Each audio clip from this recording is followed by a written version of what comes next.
Hello, once again. Here to tell you how to do Majordomo and his trash, because it surprised us the first time we came here. Yeah, because we didn't realize that there was going to be more trash. I don't know why we didn't realize it, because it's not like you can't click on it and see, oh, it's not Domo. Yeah, so you go in there and he's got 3 druids hanging out next to him, and they're really easy. You just go up there and aggro them. And they started as, yeah, they're all cats, aren't they? One's a caster, 2 are cats. And what I'll do is I'll pull that caster out and try to keep him interrupted from his casting as much as possible. So I pretty much focus on that, and then they really don't have a threat meter. The cats don't. They'll jump around and start hitting random people. So yeah, and they jump around, and when they land, they'll target a random person, and you'll see who they target. If they target you, move the hell away. If you're standing near that person, move away from them. It's best to spread out.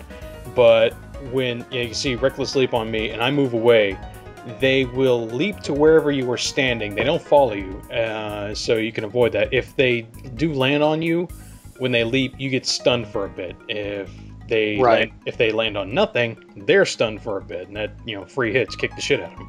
Actually, they get stunned if they hit you too. Oh, they do. Yeah.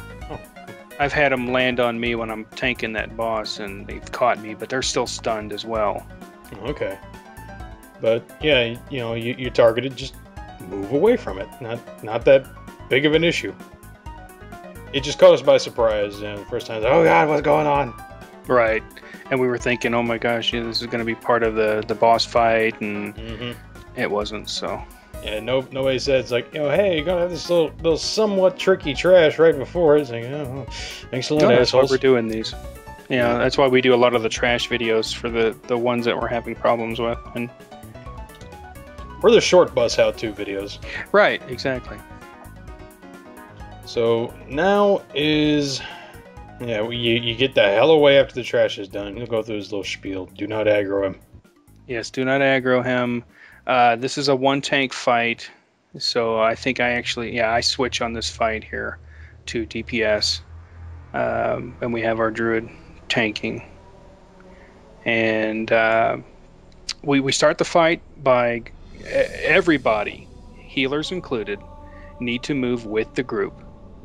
You get up to the front, the top of the circle there, close to him to pull him. And if you are grouped together... Judge by our corpse pile there. That's where you want to be. Right. And if you all group together, and you do this right, he will form he will take the scorpion form, which is what you want. Yeah, see, this is what he does. Everybody's grouped up, he's a scorpion. When people spread out... You'll see later on he turns into a cat. Now, what causes him to be in caster form? It's just his transition phases between. When I believe it's when you have him go through one scorpion and one fire or cat form, then he transitions into his human form.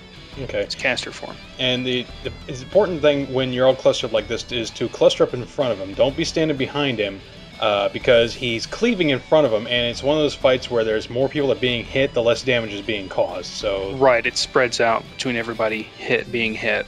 Yeah. And you can see, as he's doing this, his adrenaline is rising, and you can see, I got DBM going there, adrenaline is at, 4 stacks, 5 stacks. Don't let him get to 7. When it gets to 6, that's when you start spreading out. Right. Now, you've seen some of the videos that you'll see that when they do it on 25, and I think they get to 12, but we found that doing about 6 or 7, I think 6 is what we decided on. We spread out. It'll reset his adrenaline when he switches forms, and it starts over. Now, this one, what happens here is everybody spreads out, and you'll see the circles there. Melee DPS will take on the spirits that he summons when he jumps. Yeah, he'll again target somebody, jump at him, and when he lands, he leaves those big fire puddles there. But he leaves an afterimage. They're really easy to take down. It shouldn't be that big of a deal if you don't have your head up your ass and you're able to hit things right. As soon as the afterimage is down, you can see as soon as he pounces, he runs back in at the tank. You get it down, and you beat on the boss again for a while. Now the adrenaline, what happens there is each stack that he gets, he gains his energy back faster with each stack of adrenaline. So that's why you want to have him switch stances or forms to remove that adrenaline. But the kicker is, the more times he switches, the more damage he does. I think it's 8% per form switch. So you don't want to have him do it one after another. That's why it's key that you do it right. You know, you group up on the first phase and you spread out quickly. You don't want to have him instantly change back by making a mistake. And you see that when he got up to the certain amount of stacks, we all group back up and turn back into Scorpion. The difference is, you know, the fire puddles are still there, but he will put some kind of these bombs. They're some kind of seed. I forget the exact name. What is it? It's fire seed or some flame seed or something like that. Searing seed. I just got it myself. So there it is. Yeah, when it happens, when you get it, you run out because you're going to explode. If you're standing in the group and you get it, you're going to kill everybody. So you got to, as soon as you get it, you run out, you explode, you come back in. If more than 2 people are standing out, then he turns back into his cat form, and that's pretty much going to wipe the raid because he's going to be all pumped up. Right. But yeah, you got to get in. I'm sorry, you got to get out and get back in as quickly as possible. There's no messing around with that. So now, yeah, we got him down to the 6 stacks. We spread out again. He goes back into cat form. It's another one of those, looping fights. It's just rinse, repeat. Then once he does this again, the next phase that he gets to, you'll see it come up after this one, I believe, is the you'll get these fire orbs. Yeah, floating balls of death. What we do there is there's 2 of them. So we have 2 DPS that'll alternate, just like in Balrog, where you had the Shard Torment. You're going to have one person stand close. He takes 5 stacks or something. It stacks 5 times, like 1 a second. And then the other person will switch out, and it goes, back and forth. But this is pretty much, it's a very complicated fight as far as mechanics. But once you realize what the mechanics are, it's not that hard. I wouldn't even call it complicated. It's more goofy. Well, you have a lot of things you have to do. You have to know when to move out. You can't move out, too early. You have to pay attention. Oh yeah, that's exactly what I was about to say. You just pay attention and don't be an idiot. And this is our second night of attempting this guy, and kick the shit out of him. First night didn't count. I think we did 1 shot. We did 1 attempt on him, and we had to go. But this one was, I believe we did a total of 4 attempts or 5 attempts before we got him down. And each one got better. It's a really simple fight. Once you see what you're doing and you watch your ass.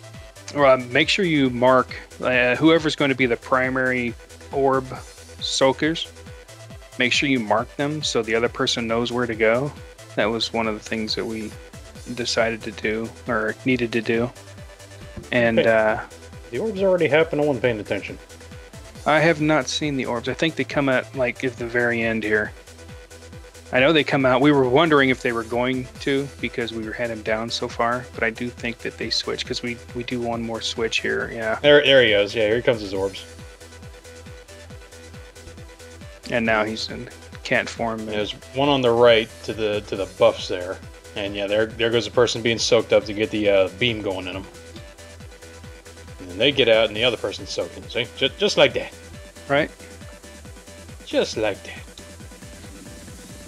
And you still have to move for those. Yeah. So if you're soaking, you just need to move away from that, but still be in range to take the hit. Yeah, pay attention. It's nothing that difficult, really. No, not if you are a legitimate raider and are aware of your surroundings. This is what you'll see, and it will die. Yes.